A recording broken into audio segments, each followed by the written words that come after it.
Good morning, good afternoon, good evening, or as we like to say here at Shady Acres Woodshop, howdy! Today we have a piece of Plum Root. This comes to us from our friend Dave at Calmwood Creations. The piece measures about 7 by 4 by 5, depending on where you measure it. It's a very odd shape. It's just really hard to get a good dimension on it. I've been looking at this piece. I've taken it out of the box so many times since Dave sent me this, probably nearly a year ago. And I'm doing 2 Daves in a row here because of my failure to complete the last piece that Dave sent. So I figure I owe him one. I can just see some sort of potential here, but I cannot figure out what that potential is. I just don't know. I've stood it upright like this. You know, I thought about a vase or something. I've stood it up like that, this way. I just can't figure it out. It does have a pretty good sized crack in it right here. I don't think it'll be a problem, so I'm not going to do anything with it. What I am going to do is just drill a hole right here, right in the middle. I want that natural edge. So I'm going to get out a drill a hole here in the center, take it over to the lathe, mount it up on my woodworm screw, and we'll get to turning. I have the piece mounted up on the woodworm screw. I'm not going to use tailstock support because that screw seems to be holding really well. Piece is out of balance, so I can only get about 500 RPM. We're going to be using a 5/8 inch bowl gouge, mask and face shield on.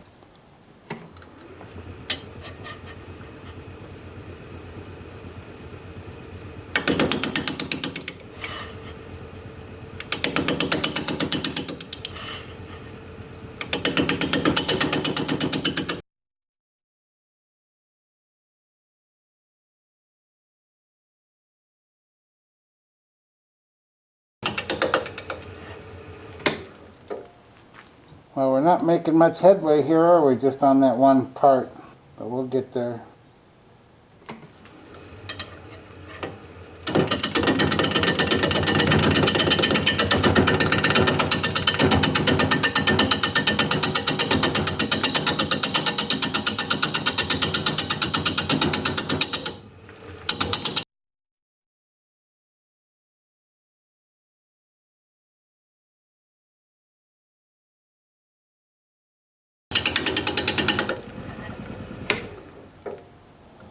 I'm going to work on the bottom a little bit, but first I'm going to go sharpen up about 600 RPM.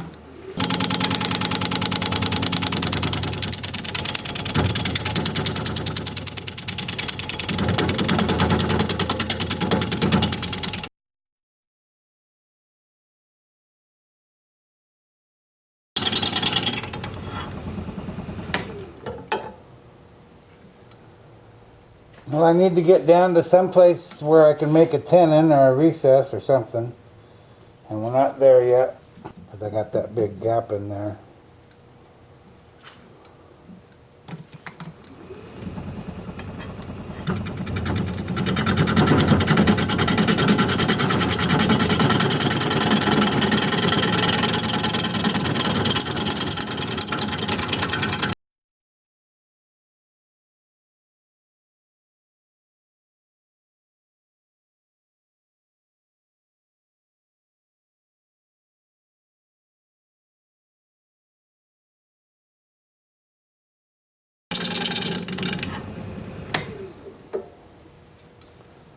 It's an interesting wood. I've turned plum before, but not a plum root, I don't think. Gouge is dull again. I'll be right back.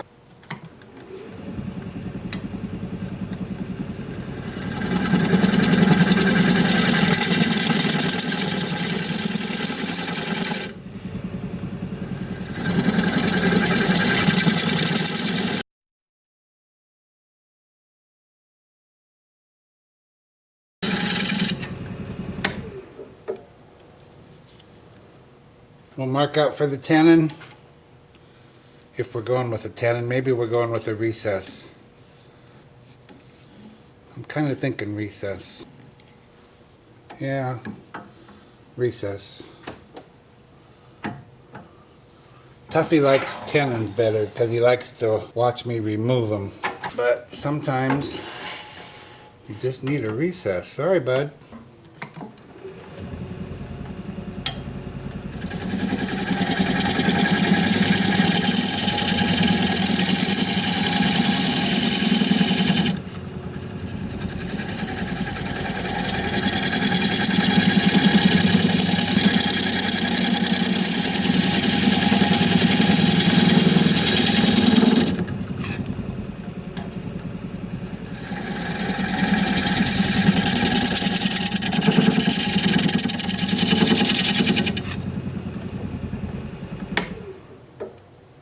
to adjust my tool rest a little higher so that I can use a different tool. I'm going to use this recess tool. Cut the dovetail on the edge here.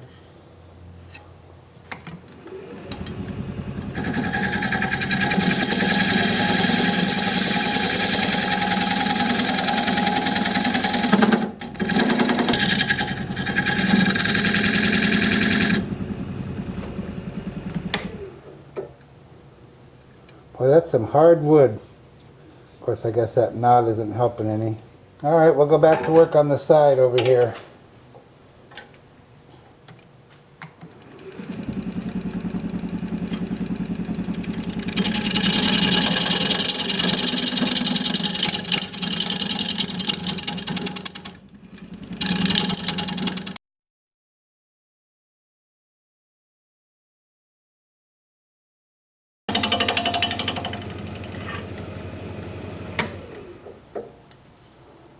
Well, let's see, what do we got?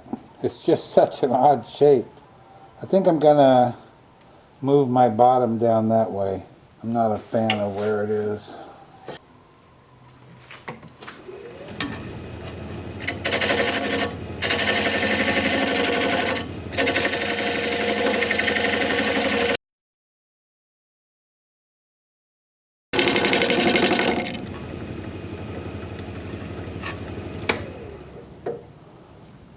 That looks better to me. Well, maybe we'll do a little scraping on here and call it good.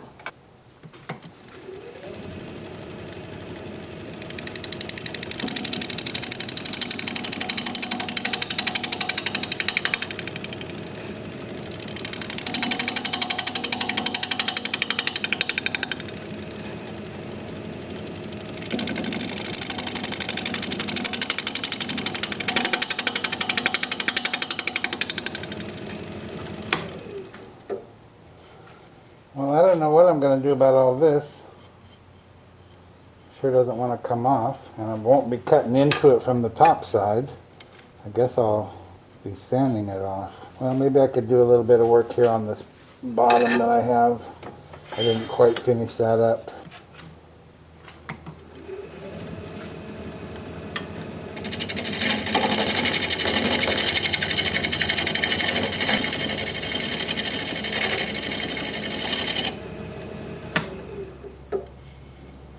Okay, time for sanding. I spent a few minutes with a knife going over this edge, cutting away all those little frilly things that were sticking up. I'm ready to start sanding. I'm going to use my 2-inch disc sander starting at 80 grit, and I'll work up through 400 grit, and I'll show you that as soon as I get my mask on. The lathe is spinning in reverse at 375.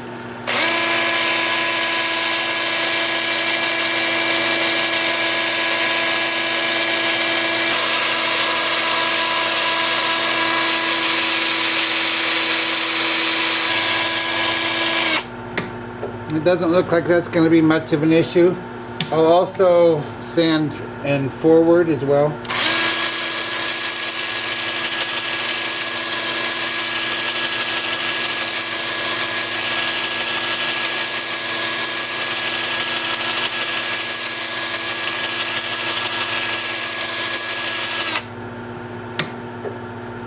So it shouldn't take too long, and I'll bring you back here in a little bit when it's time to put some finish on, or sanding sealer. I'm not sure what we're going to go with. See you in a bit. I'm going with the Howard Feed and Wax.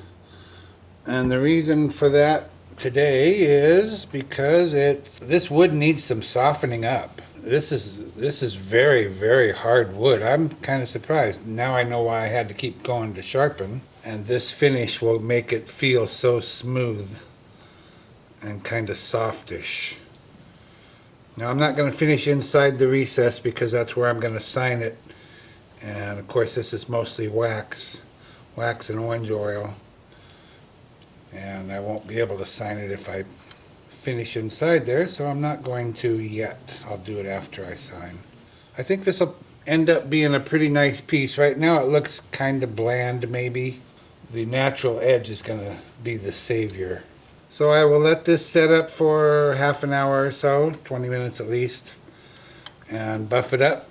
And I'll bring you back when it's time to start working on that inside part. See you in a bit. I have the piece turned around with the chuck jaws expanded into the recess. We still have this pretty good sized crack here, but hopefully I'm going to be cutting most of that away. I won't cut over here, but hopefully most of that will go away and it doesn't go too deep. It doesn't seem to go too deep. I'm going to be turning at 700 RPM, 5/8 inch bowl gouge, mask and face shield on.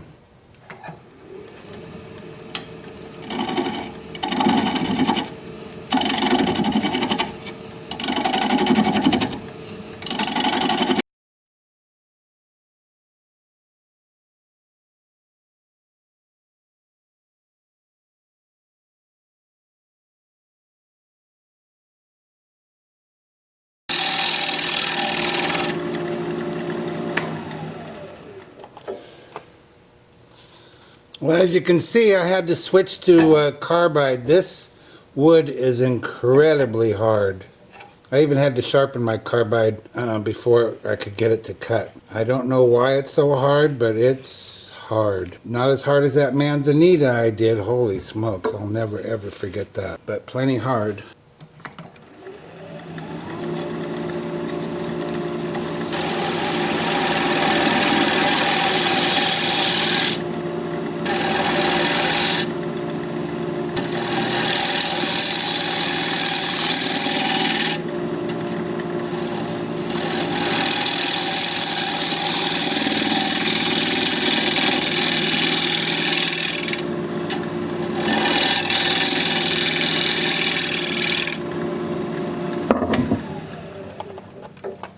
It's acting a lot like an end grain piece, and being a root, you know, anything's possible. I can't tell. The grain just goes in all directions. Yeah, I'm just about there. I'm at about a quarter.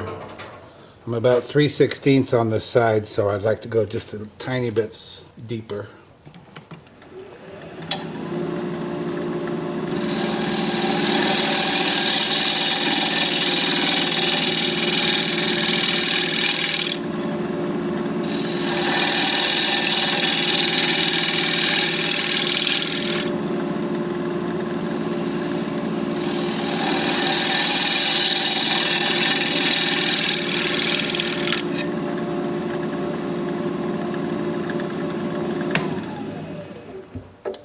I don't know if I can shear scrape this or not. It needs some kind of scraping, that's for sure.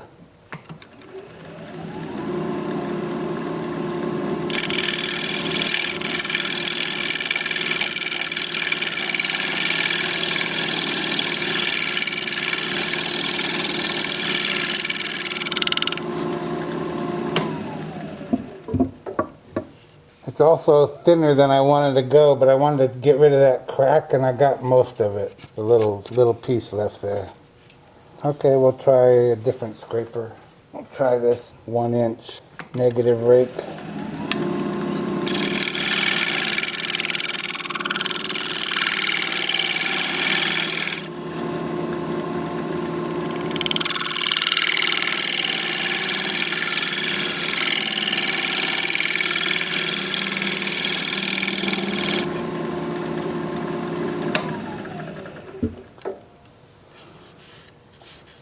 Yeah, it's not bad.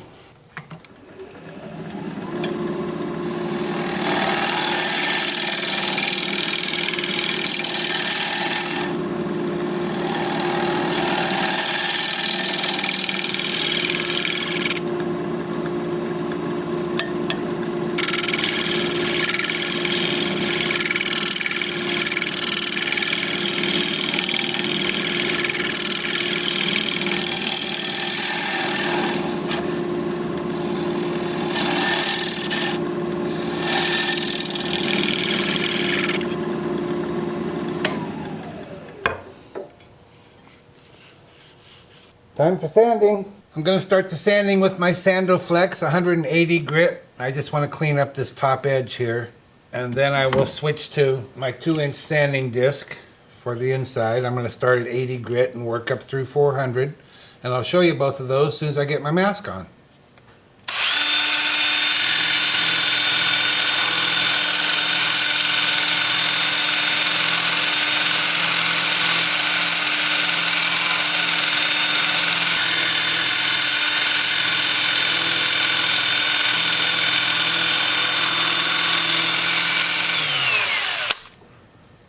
And I'll do more of that, but that's what it looks like. And then with the lathe spinning forward at about 350 RPM.